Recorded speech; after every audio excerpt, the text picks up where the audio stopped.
अस्सलाम वालेकुम everyone, welcome to learning programme.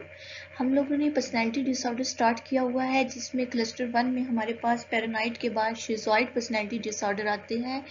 जो क्लस्टर बी एंड सी हमारा कवर हो चुका है, जो कि आपको लर्निंग प्रोग्राम के प्लेलिस्ट जो एबनॉर्मल साइकोलॉजी है वहाँ पे आपको पर्सनैलिटी डिसऑर्डर के सब लेक्चर्स रिसीव्ड हो जाएंगे। सो हमारे पास क्लस्टर ए का सेकंड जो डिसऑर्डर है शिज़ॉइड पर्सनैलिटी डिसऑर्डर, उसको आज हम इस वीडियो में कवर करेंगे। सबसे पहले मैं आपको बताऊंगी शिज़ॉइड पर्सनैलिटी डिसऑर्डर क्या है और इसके मेजर सिम्टम्स या डायग्नोस्टिक क्राइटेरिया। देन मैं इसकी वजह बताऊंगी कि काजिस क्या है शिज़ॉइड पर्सनैलिटी डिसऑर्डर के, कैसे बनता है, और लास्ट में आपको इसकी ट्रीटमेंट डिस्कस करूंगी। सो अगर आप इस चैनल पे न्यू है, सब्सक्राइब करें और बेल आइकन को जरूर प्रेस करें, बिकॉज न्यू वीडियो का नोटिफिकेशन आपको बआसानी रिसीव हो सके। और अगर आपको ये वीडियो पसंद आए तो इसे लाइक एंड शेयर जरूर करें। फर्स्टली शिज़ॉइड पर्सनैलिटी डिसऑर्डर को अगर देखा जाए, ये लोग दूसरे लोगों से मिलते नहीं ज़्यादा, इमोशनली एक्सप्रेशन ये अपना शो नहीं करते। इनकी रीज़न ये है कि ये लोगों से ज़्यादा आइसोलेट होने की वजह से ये हर वक्त जो है ना तो अपने आप इंजॉयमेंट करते हैं, ना ही रिलेशंस में अपने क्लोज रिलेशंस को इंजॉय करते हैं। ये एक्चुअली अवॉइड करते हैं डिस्कशंस को। जहाँ जिस मौके पे डिस्कशंस होनी होती है, जहाँ पे गैदरिंग होनी होती है, जहाँ पे लोगों का आपस में बहुत ज़्यादा मिलना होता है, वहाँ से इन लोगों से इन सब चीज़ों से अवॉइड करते हैं, इंडिपेंडेंट होते हैं।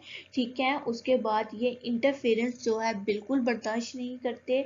इनकी जो पर्सनैलिटी अगर देखी जाए तो अथॉरिटेरियन पर्सनैलिटी ये शो करते हैं कि ऐसी कि ये इनकी डी अटैचमेंट होती है सोशल रिलेशंस में, और इमोशनली एक्सप्रेस जो उनसे ये इमोशनल एक्सप्रेशन है उससे ये दूर भागते हैं, वो शो नहीं करते। ये इसकी डेफिनेशन। डायग्नोस्टिक क्राइटेरिया में वो कहते हैं कि ना तो ये अपने क्लोज रिलेशंस के साथ इंजॉयमेंट करते हैं, और ये चूज़ करते हैं हमेशा इंडिपेंडेंट एक्टिविटीज़ के, ऐसी एक्टिविटीज़ जो मैं खुद से कर सकूं, कोई और मेरे साथ मिलके ये काम ना करे, क्योंकि दूसरे लोगों के साथ मिलना जुलना पसंद नहीं करते। उसके अलावा ये कभी भी ऐसी एक्टिविटीज़ में नहीं काम करते जहाँ से प्लेयर होती है, प्लेयर इन्हें नहीं मिलती। जितनी भी एक्टिविटीज़ इन्हें करवा दें उसके बाद इनके फ्रेंड्स नहीं होते, कोई इनका रिलेटिव्स इतने ख़ास इनका रिलेशन नहीं होता रिलेटिव्स के साथ। और ये जो हमारे क्रिटिसिज्म वगैरह होता है, जहाँ पे कहते हैं कि आप एक दूसरे से तनकीद करते हैं, बहस करते हैं, ये इन सब चीज़ों से दूर भागते हैं। इन सब चीज़ों के बहस नहीं करते, क्रिटिसाइज नहीं करते किसी बात को, और इमोशनली डी अटैचमेंट होते हैं ये, जिसे कहते हैं कोल्डनेस। ये इनकी पर्सनैलिटी होती है। ये इनका डायग्नोस्टिक क्राइटेरिया है। अगर हम काजिस देखते हैं तो जेनेटिकल एंड इन्वायरमेंट दोनों मेजर रोल प्ले करते हैं शिज़ॉइड पर्सनैलिटी डिसऑर्डर में।